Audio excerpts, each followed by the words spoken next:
Come on, let's have some drinks, all right? Drinks on the house. Welcome back to Drinks on the House.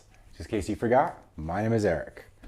Today I'm going to be making a nice cocktail for you. It's going to be definitely spirit forward. I've been playing on the name. I think we're going to call it Bananarama. It does have a creme de banana in it. It's got our Amaro de Torino, has a very fruity smell. Our Bumbo rum has nice, it's from Barbados. It's got a little bit of banana notes. It's got some fruit notes in it. And then we got our Basil Hayden that it's like a nice nutty flavor. So let's start out with that. We're gonna use our mixing jar. Since I don't have a mixing jar yet, I'm gonna just use a mason jar. I'm gonna add some ice to it because we want to make this nice and chilled. We start with orange bitters. 1, 2, 3. We're gonna go with our Angostura aromatic bitters and go 1, 2, 3. Creme de banana.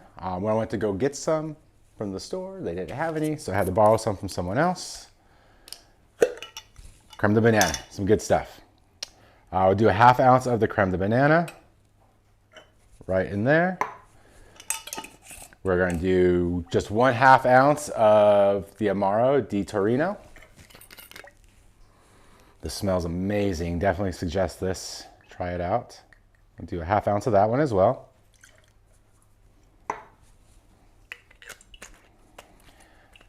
All right, this is where it gets to be a little bit of fun. We have our Bumbo rum. 1 full ounce.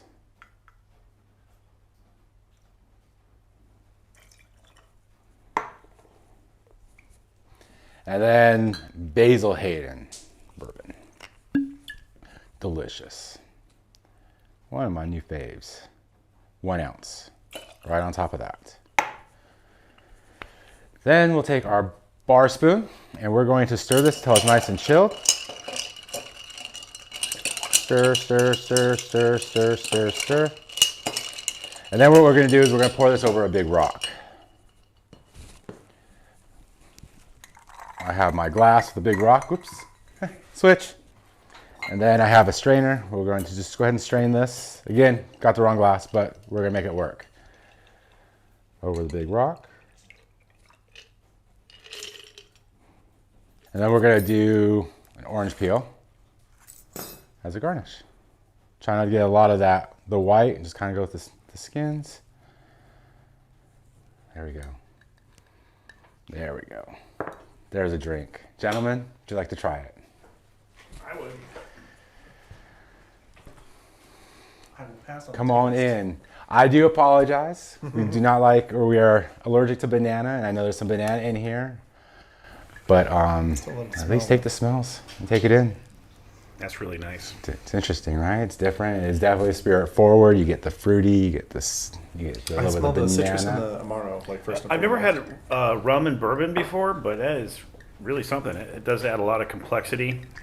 And you know I think what's good about the bourbon in this drink is that a lot of those fruitier notes would be almost too much if it was just rum. I think because of the bourbons in there, it kind of balances out a lot of that overly candy-like flavors. Yeah. Well, I think it's just a good combination with this rum, with the banana, with the Amaro. It brings the sweet, but it's not like overly sweet, and you're not adding sugar to it. And it's easy to get through the bourbon. Sometimes the bourbon's hard to get through, but it makes it. It also sounds like it's more of a natural sweet rather than like just sugar. Yeah, like exactly. It comes in with the fruit and everything. Yeah.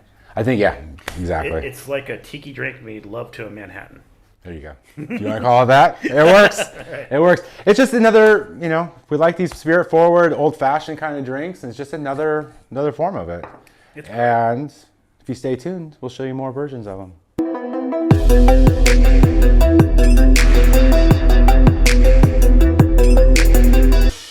Welcome back to Drinks in the House. I'm Jay. You probably met my friends Michael and Eric. They're behind the scenes filming me cut this orange. So, oh yeah, got to show the orange. This is what an orange looks like. Oh, I'm cutting it the wrong way. Make sure you cut your orange the right way if you're gonna make a pinwheel, I guess you'd call it. That way you can take your rinder and just give it a nice ream. That's right, I said ream. Ream it. I'm reaming the orange. Ream the orange. So this is supposed to be a blood orange. It's not that bloody though. It's just kind of like a basic orange. Oh well, thanks Trader Joe's for your consistency. Oh, there goes the sponsor. I'll edit that in post. It never happened. Oh, see, that was good. I feel like that's enough for the drink, so I'm going to cut this for garnish. So we'll set this aside for now. Although, you know what we can do is also strain this into a shot glass. That way we won't have too much pulp in the drink. Pulp is good, but you know, there's pulp and then there's like, oh my gosh, am I being beat up by an orange? Pulp Fiction? I don't know. Oh, that'd be a good name for this. So we could call the drink Pulp Fiction. Sorry. Straining all the pulp out of it. Yeah, non-pulp fiction. It's pulp non-fiction. Pulp non-fiction. What happened? Off camera. Oh, okay. This isn't the only juicy thing happening on camera right now. All right, got our shot there. Let's make a nice little garnish for this. So I'll cut this here. Give it a nice sliver. And it's sort of a half pinwheel. Like that. We'll set that aside for later. Thank you. Everyone tells me what a nice cut I have. Or something like that. No, the one that starts with B. I'm just all kinds of wrong. All right, so you have your mixing cup. Put some ice in it. You can start with this apple cider vinegar. Oh, what was I going to call this drink? Frisky whiskey. So we're going to do whiskey too. So just put a little bar spoon of the vinegar just to give it that tangy. You know, you can tang it up with lemon juice too if you don't have apple cider vinegar.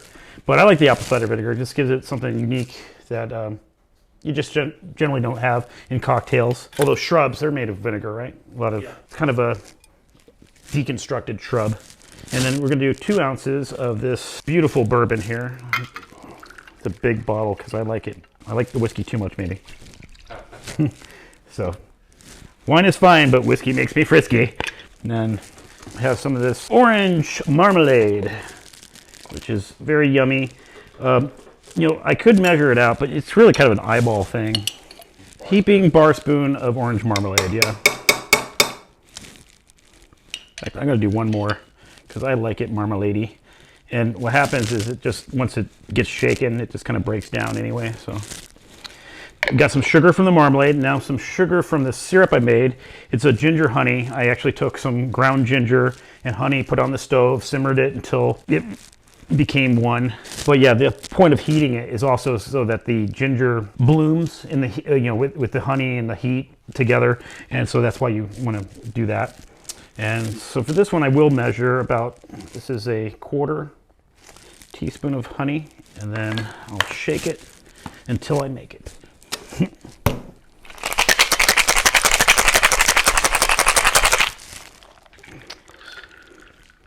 So there's our blood orange and ginger honey flavors together with some bourbon, and I have some cardamom here, and I'm just gonna kind of just sprinkle that over the edge. I'm gonna offer my friends here, Michael and Eric, a first try of the Frisky whiskey. Before I do, let me just add our orange wedge Frisky whiskey. Oh, you already smell it over here. Smells good. Yeah, that's your cardamom and Go first. You know, every time we make a video, you say we gotta get straws, and we never get straws. we never get. One of these days, we're gonna get straws. We'll get a straw. Ooh, wow. Put a lot of different, like, strong smells in there. Mm-hmm. Okay. It's not as, you definitely get the bitter from the Ooh, apple cider, yeah. that's interesting. Yeah, you get a little bit of that vinegar. It's definitely, you get the orange. You taste a little bit of bourbon in there. It has a little bit of a spice, but it's not too overpowering. Heck yeah. It lingers for a while, too. Yeah, I was gonna say it cuts through the bourbon, so it's easy to drink that stuff. Mm-hmm. It has like the perfect amount of sweet. Like it's just the orange marmalade, the only sweet you put in there, or the honey. No, the honey. I put the honey, and the honey's infused with ginger, and then the cardamom is also just for the bouquet. I like, here, smell this. Tell me what you think of that. Okay, I got you on that one. Now, this is kind of a love-hate thing. People either love cardamom or hate it. I love it, but what do you think?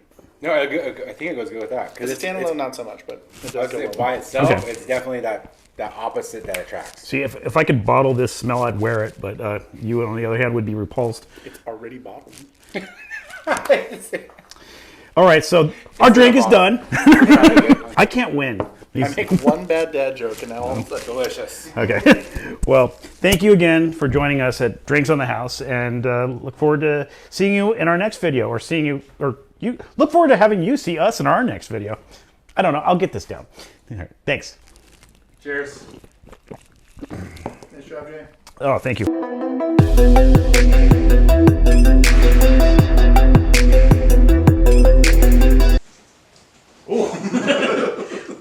So we're live. that camera got it. Yeah, Sure. Well, that's what that camera's for. So. our viewers? No, just you, Jay. Just you. They're living vicariously through me. So, all right, guys. This is Michael with Drinks on the House. We're gonna do something a little bit different. We tend to focus on cocktails a lot here so far, and I thought, like when we're doing things at home, we don't always want to sit here and make a 5-10 ingredient cocktail and take all that time. Sometimes it's just fun to have a shot on with some friends. So this one's gonna be your standard chocolate cake shot. You'll need a few ingredients tops. You got your sugar. You have to have a lemon wedge, preferably a vanilla vodka, and then your hazelnut liqueur, which I'm using the Frangelico today. All these are pretty easy to find at your local liquor store. So we're just gonna go ahead and start with, and of course, these are equal parts, so you can go as little or as lot as you want for the size of your shot. So for today, we will be doing about a ½ ounce of each of the vanilla vodka. And I'm gonna make 2 because everybody wants to taste them today. There's 3 of us. I'm gonna let you guys try it. I got another shot glass. You're okay, Jay.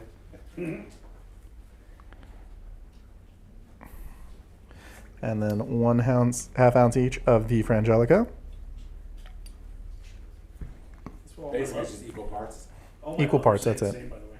They're like, you're okay. That's what you're shooting for, mediocre. Pretty much. As long as we meet the bar. Yes. All right. Then we're gonna take our lemon wedges and get a nice healthy amount of sugar on each side. Is there such a thing as a healthy amount of sugar? On this show, yes. We love sugar. Healthy sugar. We're not the FDA, so we don't have to worry about it. It's preserving us. All right, you guys, coming up and grab your shot. Oh my. Here we go. So excited. I'm so excited. Get in frame, Jay. I Come on. just can't hide it. I'm about to lose control, and I think I like it. Don't do that so close to me. No, it's police. Don't stand too close to me. Oh I yeah. want some more sugar. Is that healthy enough for you? Oh yeah, that's gonna be plenty. Make it nice and I want my healthy. teeth vibrate. Right. Cheers. What teeth you have left? All right. Guys? Cheers.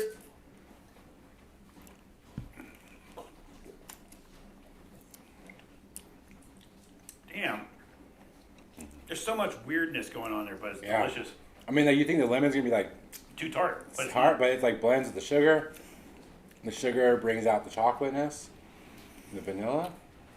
So that initial little taste you get from the shot itself is completely different once you bite in that lemon. Yeah, there. definitely. It changes everything The only because you get like the hazelnut and the vanilla, but I think like the sugar and the lemon makes it taste like chocolate. The only problem with this is I want like 5 more. And so, yeah, that's probably not a healthy amount of sugar. 5 of them, probably not.